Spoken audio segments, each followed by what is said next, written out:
Hello, sentient life forms that can understand the English language.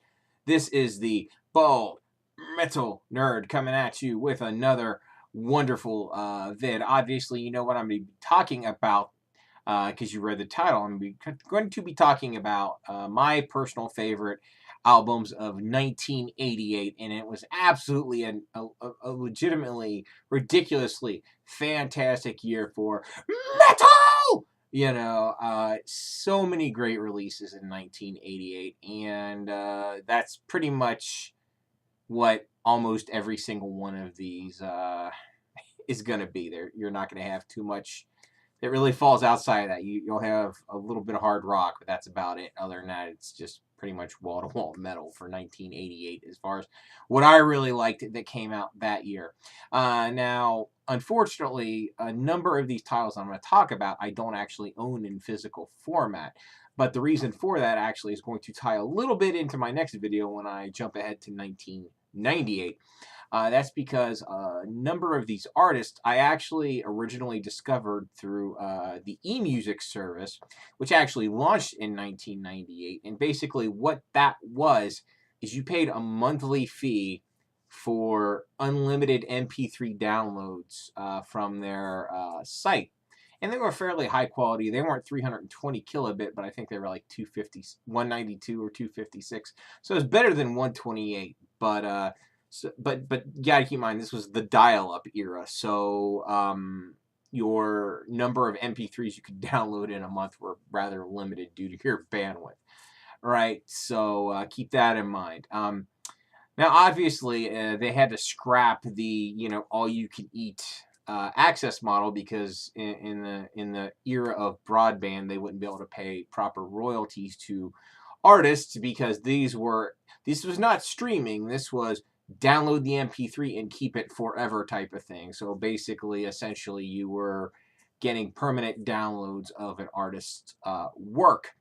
So nowadays, you can eMusic still exists, and it's not a terrible deal. They're 20 tracks a month is $9 a month, which is obviously roughly about two albums. 40 tracks a month is $15 a month, so that's about 4 albums. And 60 tracks a month is $20 a month, so roughly 6 albums. It's not terrible if you're interested in what's in their catalog and you're actually wanting to compensate. And they obviously don't really have any major label type of stuff in their catalog. It's all going to be independent releases for the most part, since these are download and keep. But anyway, enough about that. Let's go ahead and get into it. I'm going to talk about the artists that I discovered through eMusic first. Then I'm going to talk about a few glaring physical omissions from my catalog, and then I'll show off what I actually have in CD form. So let's go ahead and jump into this. One of the albums that I discovered through eMusic was a band, Hellstar. That's Helstar. A Distant Thunder came out that year. I think they are a rather criminally underrated band. They're an absolutely fantastic. They started out as very traditional metal. Their early material, kind of like a new album, a little bit type of sound. But now their modern material, they're extremely heavy, very thrashy, heavy, type of sound. And Hellstar, absolutely fantastic band, and you should check them out if you haven't. The next one was I discovered of all bands Candlemass this way. And obviously they're one of the premier doom metal bands, absolutely fantastic, and they put out an absolutely killer album that year, Ancient Dreams. The next one, d.r.i, put out Four of a Kind. And d.r.i is a kind of a crossover thrash band. The only other band I can think of in that genre really is Suicidal Tendencies, but they do not sound like the sound of that band is not similar to ST really much at all. They're fairly different styles, but they're kind of in the same genre. Another one that I listened to through the eMusic service, I mean, it just gave me a ton of material, was Fate's Warnings, No Exit, an absolutely fantastic album from that year. Next one, another criminally underrated band, King's X.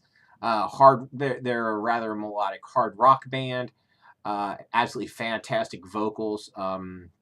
That year they put Out of the Silent Planet out, which is absolutely great. And then the final band that I heard of that way was Forbidden.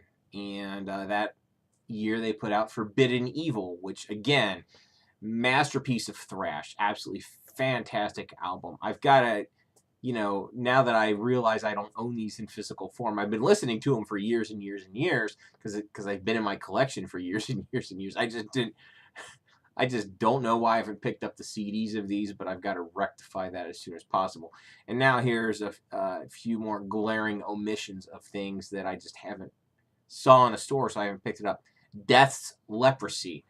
Absolutely landmark, one of their early albums, absolute early. I mean, it's not the first death metal record, but it's an early one, and it's absolutely brutal, fantastic, wonderful.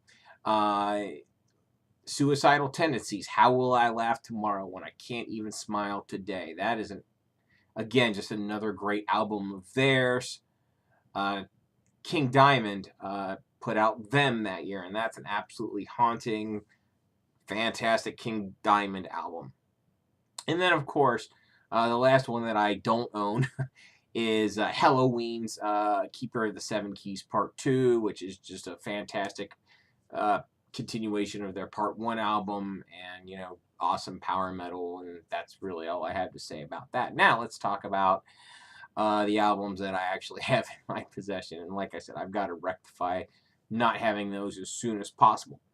This band, the first one I'm going to show off, for a long, long time was a very criminally underrated band, but they're now finally starting to get the attention that they deserve in the metal community. And I've had this album for a really, really long time. This is absolutely one of the best thrash albums of that year, and that is Death Angels' Frolic Through the Park. Absolutely killer record. Now I'm going to show off a rather common one that a lot of people know and really like, but it's still worth mentioning, and that is Queensryche Operation Mindcrime. Great progressive style record, and lots of great, just a stone cold classic concept album. Let's see, what shall I show off next? I'll just give you an easy one. Megadeth, So Far So Good, So What? What more can I say? No, this is not as good as Rust in Peace, but it's damn fucking fine, awesome album. Another easy one, Testament's New Order. Absolutely a fantastic album, front to back. And another one, we're going to talk about Slayer's South of Heaven. Now, I have a hard time picking a favorite Slayer record. It's between this, Rain and Blood, In Seasons in the Abyss. And depending on the day that it is, I'll pick any three of those as my favorite Slayer record. This is definitely in my top 3 Slayer albums. It's incredibly great, incredibly awesome, and you should have it.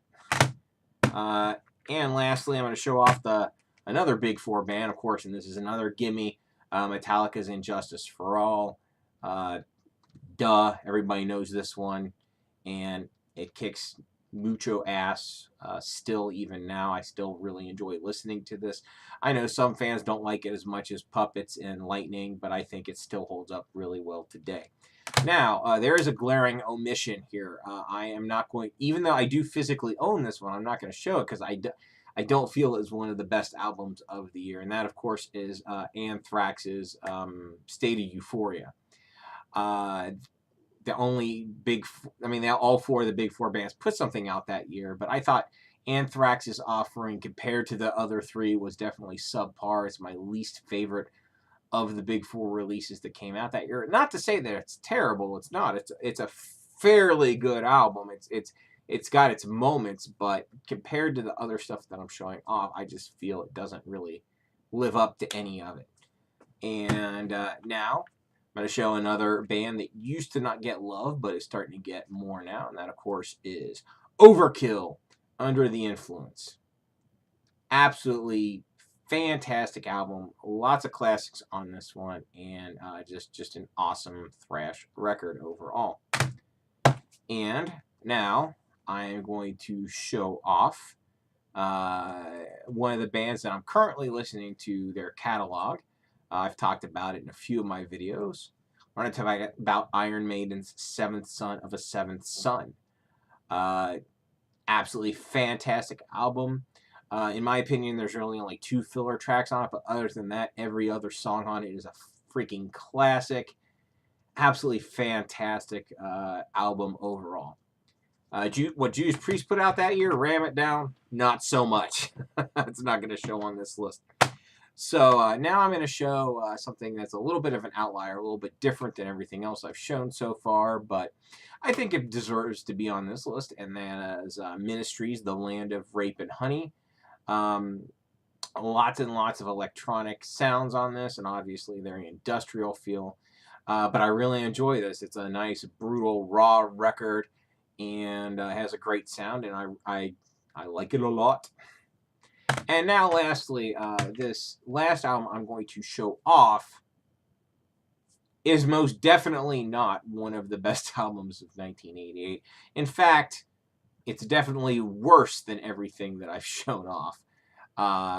It's worse than even everything I've talked about. This is far worse than Anthrax's album. But I'm going to show this album specifically because it is one of the first 2 albums I ever picked out myself. And keep in mind, I was 11 years old when I picked this out, so my musical taste was basically non-existent. And I got this album as a result of, when my parents bought me a boombox at age 11 with a dual cassette deck on it. I specifically asked, I got it at Kmart, and I specifically asked the girl, keep in mind, the girl who was helping us, for some recommendations on music. What the hell did I know, right? And she recommended this album, and it's cheesy as hell, and but I do own it, and it did come out in 1988, and that is Poison's Open Up and Say Ah. This is the only Poison album that I own. I am not really a Poison fan.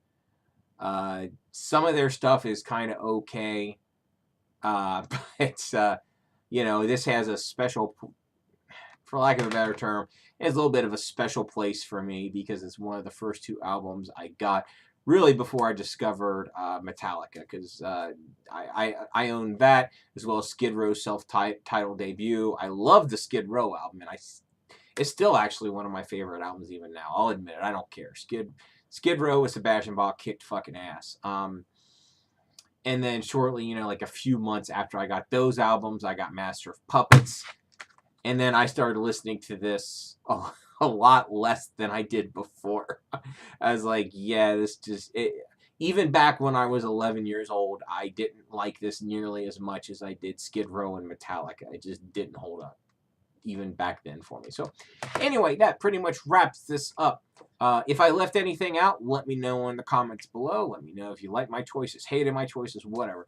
As always, if you like this, thumbs up. If you hate me, thumbs down. Share, subscribe, all that fun stuff. Thanks so much for watching. I'll catch you guys next time.